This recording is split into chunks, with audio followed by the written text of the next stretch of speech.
بسم اللہ الرحمن الرحیم۔ السلام علیکم ورحمۃ اللہ وبرکاتہ۔ ابلیس کا تکبر اور اس کا انجام بد۔ اللہ تعالیٰ نے تمام فرشتوں کو آدم علیہ السلام کو سجدہ کرنے کا حکم دیا تو ابلیس نے تکبر میں آ کر سجدے سے انکار کیا اور پھر اپنے اس عمل بد کی انتہا کبھی دلیل بھی پیش کی۔ اس پر اللہ تعالیٰ نے اسے ہمیشہ کے لیے لعنتی قرار دے دیا۔ ارشاد باری تعالیٰ ہے، اور ہم نے تم کو ابتدا میں مٹی سے پیدا کیا، پھر تمہاری شکل و صورت بنائی، پھر فرشتوں کو حکم دیا کہ آدم کے آگے سجدہ کرو تو سب نے سجدہ کیا سوائے ابلیس کے، وہ سجدہ کرنے والوں میں شامل نہ ہوا۔ اللہ تعالیٰ نے فرمایا، جب میں نے تجھ کو حکم دیا تو کس چیز نے تجھے سجدہ کرنے سے باز رکھا؟ اس نے کہا کہ میں اس سے افضل ہوں، مجھے تو نے آگ سے پیدا کیا ہے اور اسے مٹی سے بنایا ہے۔ امام حسن بصری رحمۃ اللہ علیہ کا ارشاد ہے، ابلیس نے قیاس کیا اور سب سے پہلے اسی نے قیاس کیا۔ امام محمد بن سیرین رحمۃ اللہ علیہ فرماتے ہیں، ابلیس نے قیاس کیا اور سورج چاند کی پوجا بھی قیاس ہی سے شروع ہوئی۔ اس کا مطلب یہ ہے کہ اس نے اپنا اور آدم علیہ السلام کا موازنہ کرتے ہوئے اپنے آپ پر نظر ڈالی تو اسے اپنی ذات آدم علیہ السلام سے افضل معلوم ہوئی، اس لیے وہ انہیں سجدہ کرنے سے رک گیا، حالانکہ تمام فرشتوں کے ساتھ ساتھ اسے بھی سجدہ کرنے کا حکم دیا گیا تھا۔ اس نے کہا، میں ایسا نہیں ہوں کہ انسان کو جسے تو نے کھنکھناتے سڑے ہوئے گارے سے بنایا ہے سجدہ کروں۔ اللہ تعالیٰ نے فرمایا، یہاں سے نکل جا، تو مردود ہے اور تجھ پر قیامت کے دن تک لعنت برسے گی۔ ابلیس اس لیے لعنت کا مستحق ہوا کہ اس کے طرز عمل میں آدم علیہ السلام کی تنقیص و تحقیر کا اظہار ہے، حکم الہی کی مخالفت ہے، جبکہ آدم علیہ السلام کا نام لے کر سجدے کرنے کا حکم دیا گیا تھا۔ پھر اس نے جو عذر پیش کیا وہ بھی بیکار، بلکہ عذر گناہ بدتراس گناہ کا آئینہ دار ہے۔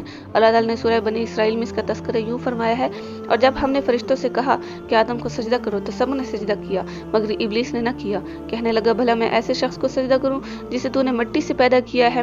پھر کہنے لگا، دیکھ تو یہی ہے وہ جسے تو نے مجھ پر فضیلت دی ہے، اگر تو مجھ کو قیامت کے دن تک مہلت دے تو میں تھوڑے سے شخصوں کے سوا اس کی تمام اولاد کی جڑ کاٹتا رہوں گا۔ اللہ تعالیٰ نے فرمایا، یہاں سے چلا جا، جو شخص ان میں سے تیری پیروی کرے گا تو تم سب کی سزا جہنم ہے اور وہ پوری سزا ہے، اور تو ان میں سے جس کو بہکا سکے اپنی آواز سے بہکاتا رہے اور ان پر اپنے سواروں اور پیادوں کو چڑھا کر لاتا رہے اور ان کے مال اور اولاد میں شریک ہوتا رہے اور ان سے وعدے کرتا رہے، اور شیطان ان سے جو وعدے کرتا ہے سب دھوکا ہے۔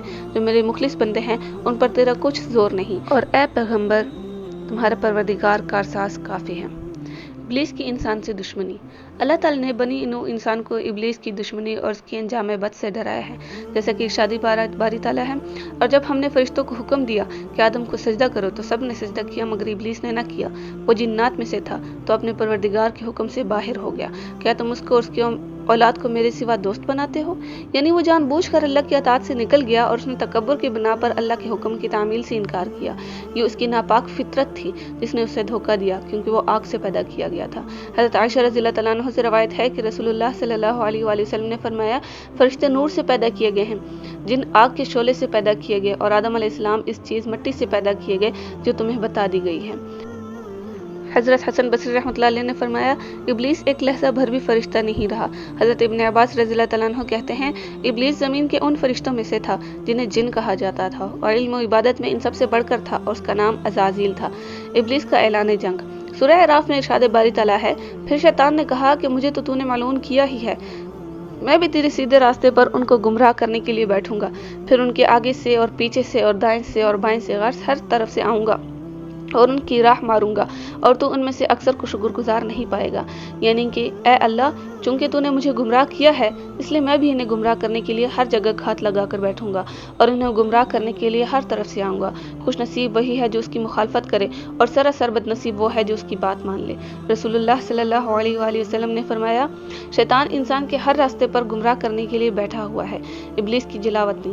جب ابلیس نے حکم الہی کی تعمیل سے انکار کیا تو اللہ تعالیٰ نے اسے تا قیامت لعنتی اور مردود قرار دے کر نکل جانے کا حکم دے دیا اور اس کا مقام و مرتبہ بھی چھین لیا۔ اللہ تعالیٰ نے ابلیس سے فرمایا، اس جنت سے اتر جاؤ اور اس سے نکل جا۔ اس سے معلوم ہوتا ہے کہ وہ آسمان پر تھا، وہاں سے اسے نیچے اتر جانے کا حکم دیا گیا اور اس مقام و مرتبے سے بھی محروم کر دیا گیا جو اسی عبادت کی وجہ سے اور اطاعت و عبادت میں فرشتوں سے مشابہ ہو جانے کی وجہ سے حاصل ہوا تھا۔ اس کے تکبر، حسد اور نافرمانی کی وجہ سے اس سے یہ مرتبہ سلب کر کے اسے ذلت اور لعنت کے ساتھ زمین پر پھینک دیا گیا۔ حضرت ابو ہریرہ رضی اللہ تعالیٰ عنہ سے روایت ہے کہ رسول اللہ صلی اللہ علیہ وآلہ وسلم نے فرمایا، آدم کا بیٹا سجدے کی آیت کی تلاوت کرتا ہے، پھر سجدہ کرتا ہے تو شیطان ایک طرف ہو کر رونے لگتا ہے اور کہتا ہے ہائے افسوس، ابن آدم کو سجدہ کرنے کا حکم ہوا تو اس نے سجدہ کر لیا، اس لیے اسے جنت ملے گی، مجھے سجدہ کرنے کا حکم ملا تھا، میں نے نافرمانی کی تو مجھے جہنم ملے گی۔